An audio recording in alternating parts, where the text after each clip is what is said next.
nerd. Now, I know what you're thinking. She's gonna be really funny.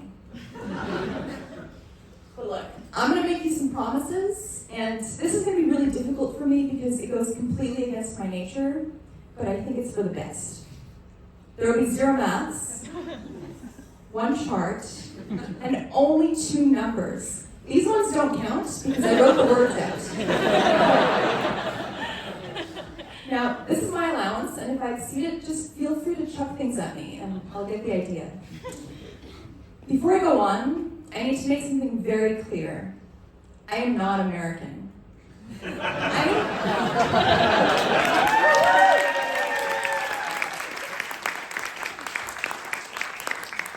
from the better part of North America, which is to say, Canada. Now, Aussies and Canadians, we aren't so different, you and I. When I moved here 3 years ago, it was like entering the Twilight Zone because things were mostly the same, but just a little bit off. Like how you say petrol instead of gas, and tomato instead of tomato. And the driving is a little bit different too. And I don't just mean the left-hand side driving. We all know Canberrans love the roundabouts. When I first moved here, I didn't really get the concept because they're not too common in Canada. Like, what's the point of this circular intersection? But when I learned that you're not supposed to drive over the circle, yeah, things made a lot more sense. And then there's this. I get the concept, but that doesn't change the fact that every time, I still read it as lane 1 form.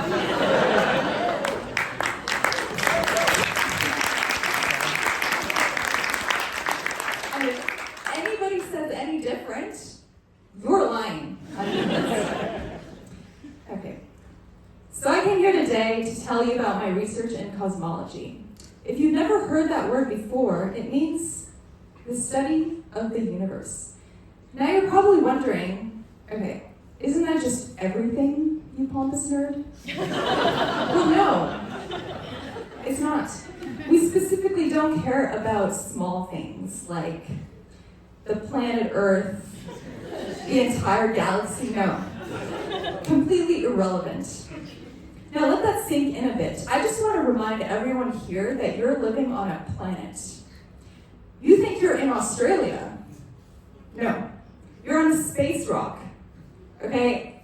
Might as well just be a speck of dust in the grand scheme of the universe.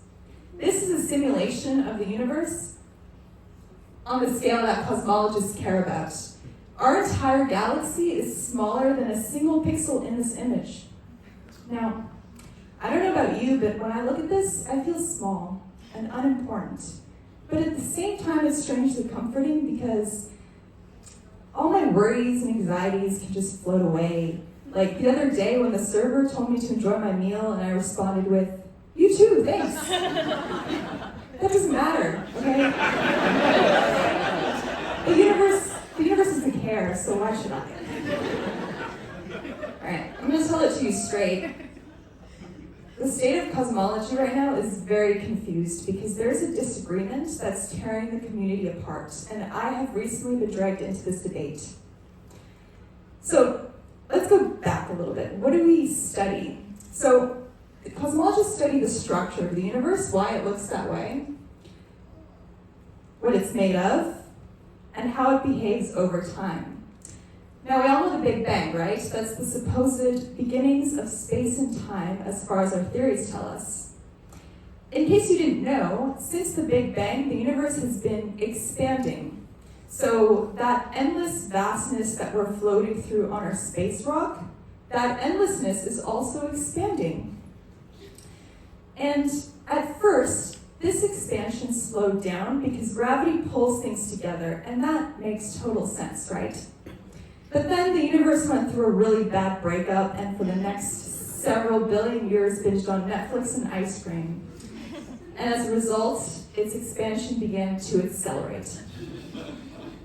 Okay, I'm just kidding about the breakup, but this accelerated expansion really did happen. Now, why would the universe do this? When gravity is pulling things together and all of a sudden the universe starts growing faster and faster, Why would that happen? Well, the answer is, we don't know. But if it makes you feel any better, we have a name for it. Because naming things you don't understand kind of makes you feel more in control. And you don't want to see cosmologists when they're out of control. Trust me. We call this dark energy. I'm serious. And ever since dark energy took over, the universe has just been expanding faster and faster. Absolutely fanging it, as you would say in Australia. Okay, we have models that explain this or match the behavior really well, even though we don't understand the true nature of dark energy. But there's still a really big problem here. For a long time, cosmologists have been searching for one important number, and that's the expansion rate of the universe today. We also call this the Hubble constant, or H0 for short. Knowing this number is a true test of how well we understand our universe. 20 years ago, we didn't know it very well. The error bar was pretty big, but over the years, we've become increasingly more careful and precise with our measurement, such that we're able to pin down the expansion rate with just a fraction of a percent accuracy. Now, this is where the problem begins because we are victims of our own success. There exist two equally reliable and equally precise measurements of H0 that give the universe two different ages that are over 1 billion years apart. Okay, this is like how my boyfriend claims to be 5'11", and I know I'm 5'9".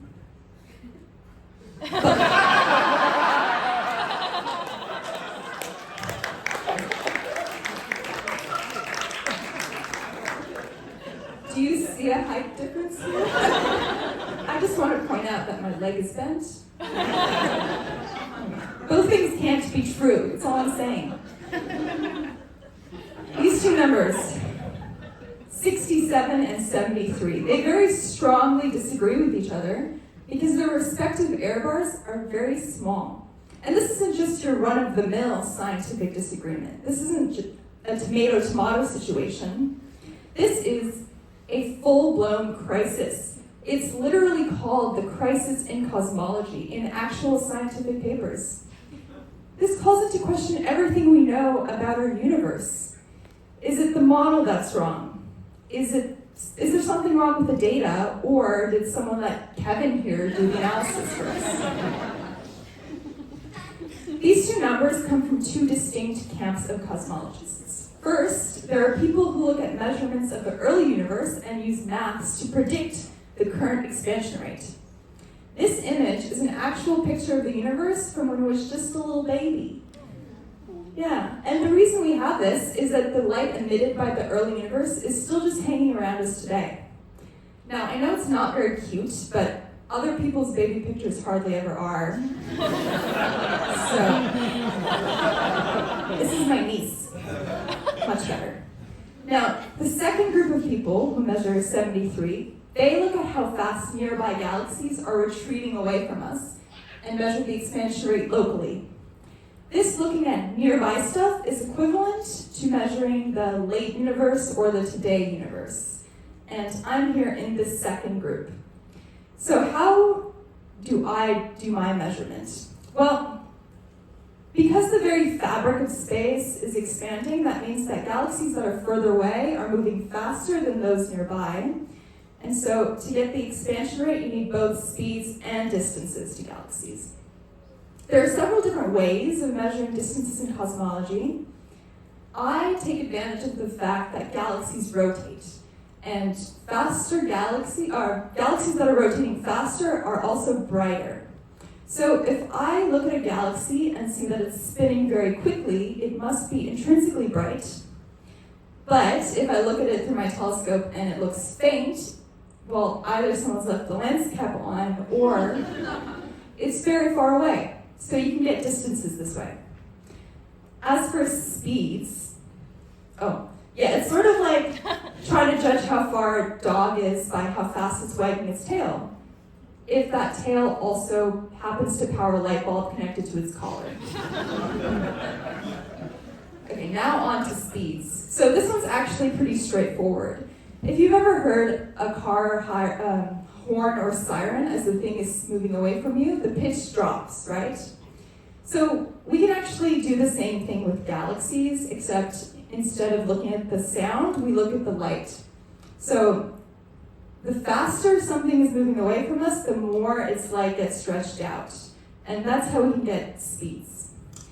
So putting together speeds and distances, I get a value of 73, which is consistent with all the other late universe people.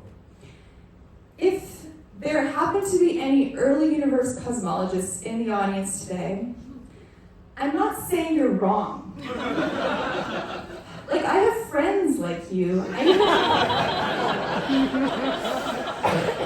Believe it or not, I even used to be like one of you. I'm just usually right. I wish disputes like this could be resolved with boxing matches, like that's been a kind of a thing lately, right? And let's be honest, I could take on the average cosmologist, not to mention my little niece. Like